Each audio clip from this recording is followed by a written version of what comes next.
Hello, hungry people, and welcome to the Science of Barbecue and Grilling with Meathead, presented by Kingsford. All right, today we're all about the veggies. Meathead, are you allowed to cook with vegetables? Not only am I allowed to, but I love to cook vegetables. Particularly in August when our garden is in full bloom. We cook a lot of vegetables around here. There's nothing better than grilling vegetables. I grill vegetables all summer long too. Everything from asparagus to eggplant to peppers. So delicious and really easy too. Yeah, and they are easy. They're a little different than meat because they're 90% water, where meat's about 75% water. And they're full of sugars and carbohydrates, where meat is full of protein and fat. But they cook up just fine, and just like meat, they get a rich, concentrated flavor on the grill that you just can't get anywhere else. All they need, a little salt, a little olive oil, maybe some fresh herbs, and away you go. All right, so a little salt and a little oil. What are we making today? We are making grilled spaghetti and eggplant Parmesan. Meathead, how do we grill spaghetti?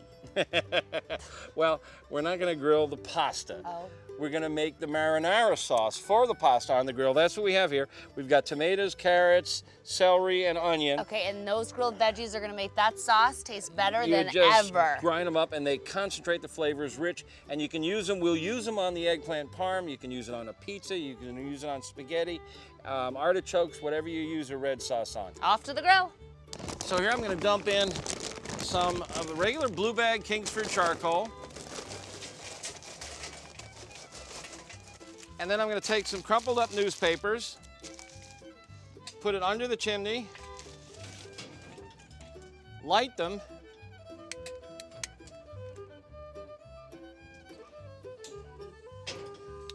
and in about 10 or 15 minutes, these will be all white and ready to go. All right, so for a video about different types of charcoal, the best ways to start your fire, and how to use wood for flavor, just go to amazingribs.com/videos. Veggies are off the grill. They have those nice grill marks on them. They look so flavorful. First thing we're gonna do is we're gonna pull the skins off the tomatoes, and then we're gonna chop them up and put them in a pot, and then we're gonna take them back to the grill and simmer them. So the veggies are chopped and now simmering on the grill. How long are we gonna leave them here? I think we can leave them here for about an hour. We wanna break them down, and then we're gonna take them over and run them through the food processor. Okay, veggies are back for the grill. We're gonna take them for a little spin in the food processor. And it can really be as chunky or as smooth as you want, right? Yeah, you can spin them for a long time and get them really smooth, or for a little bit and have a little texture. And if you want them really smooth, you can run them through a strainer or a food mill. All right, well, this looks good to me. Let's get back to the grill for the eggplant. Okay, so the marinara is done, and now it's eggplant time. Okay, we're gonna start with a little sprinkle of salt. Salt's important. It gets in everything and gives it flavor. Not gonna use so much we give anybody a heart attack. And then give it a little sprinkle of oil to keep it from sticking to the grill. A little more if you would. That's perfect. And we give it a toss. Get your fingers in there, meathead. Fingers are the most important tools any cook has. Yes, they are. And we're gonna put them on the grill. Line them up there, nice and neat. Get some big ones. Meathead, why do we have some sections with skin and some sections without? Oh, because the skin's really flavorful, but it can also be bitter and it can also be tough. So if we shave little bits of it off, it's easier to chew and it's not quite so bitter, yet we get the extra flavor. Sounds good. Okay, now we're gonna close the grill, and the eggplant's gonna cook for how long? About 15 minutes. It depends on how hot your grill is. Well, let's take a look and see. All right.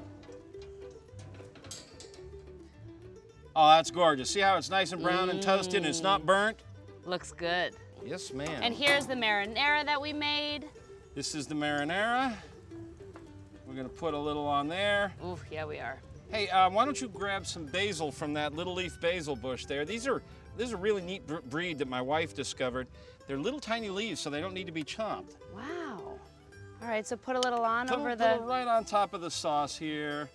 Give it some fresh, because basil and tomato sauce, oh my goodness, that's nothing better. like peanut butter and jelly. Do you want them all? Grab it. Yeah, let's get them all. Get a nice display of green on everybody. Okay, we're good. Okay. Cheese time? Yeah.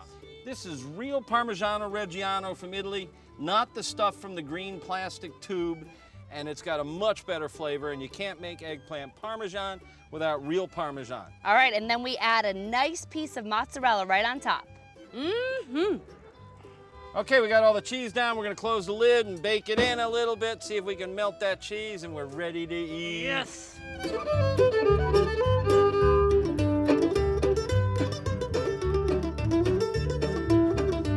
Oh, these came out beautifully. Yeah, and I like to make a little sandwich out of them. Put them on garlic bread or on a nice French baguette. That is the way, yeah. That's good.